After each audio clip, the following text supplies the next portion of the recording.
Welcome to Novel Hosting. Hey, today I'm going to go over email accounts, and this is continuing our service or our series on how to use your control panel in general.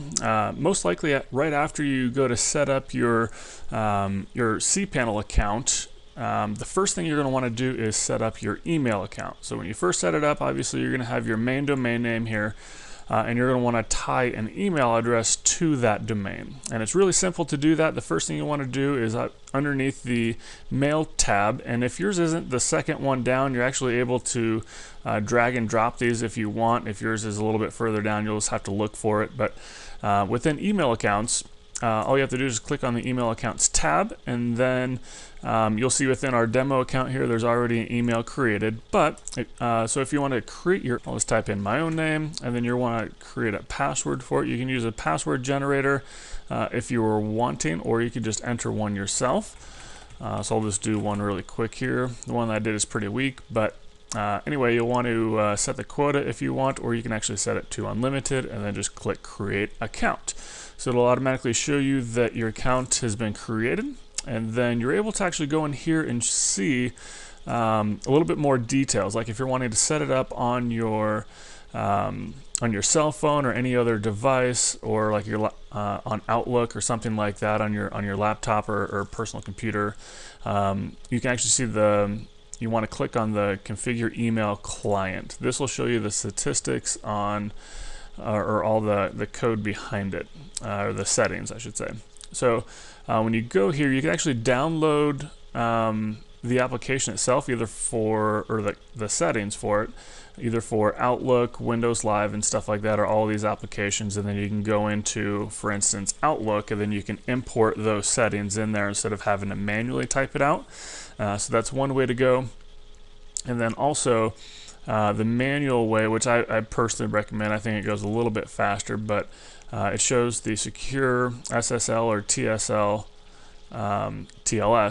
settings on the left here, and so it'll show your username, which is most commonly the full email address, the password for it, and then it shows in the middle where the incoming server is, the outgoing server, then the ports associated with those, depending on, obviously, if you set it up for IMAP or the POP3 servers or ports. So this is where you're going to want to go for your email settings.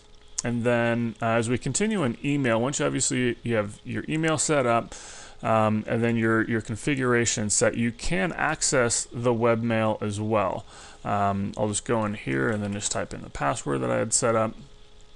Then you have three different choices with Horde, Round Cube, or Squirrel Mail. I'll go into Squirrel Mail so we can just check it out here. Just type in my full name, obviously misspelled. We'll go to Inbox, and so we'll see that the folder is empty. So this is a great way to access your webmail online if you're not wanting to use a port as well. So we'll go ahead and just go back to the main cPanel here and go back home. Some of the other uses that we can do for email on your cPanel account is actually go back into the main section here. Within the mail, we have obviously you can access your webmail here, which is where we just went to with the webmail login, which will bring us to there.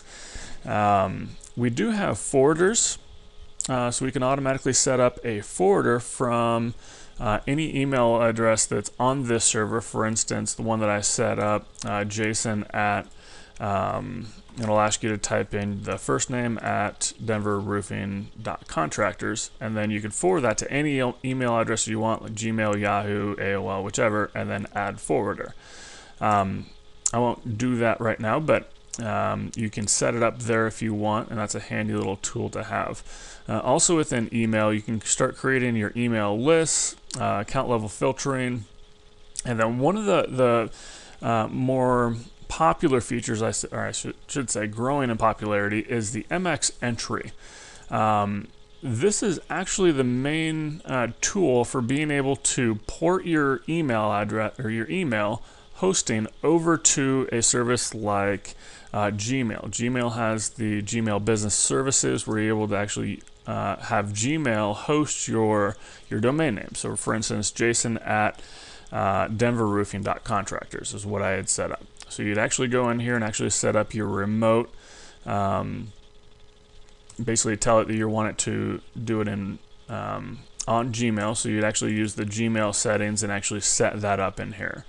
So this is where you go to do that, as well as if you're wanting to host it on a different email client. And there's tons and tons of them out there. Gmail is just one of them. So that is how you set up your email, and then set up forwarders, and then obviously autoresponders, and then porting it over to a external hosting service. So hopefully you've enjoyed this video. If you have any questions, definitely feel free to comment below, and then make sure to subscribe to the YouTube channel, or Novel Hosting's YouTube channel, and then also feel free to visit novelhosting.com and connect with us there. Have a fabulous day, and we'll see you soon. Thanks.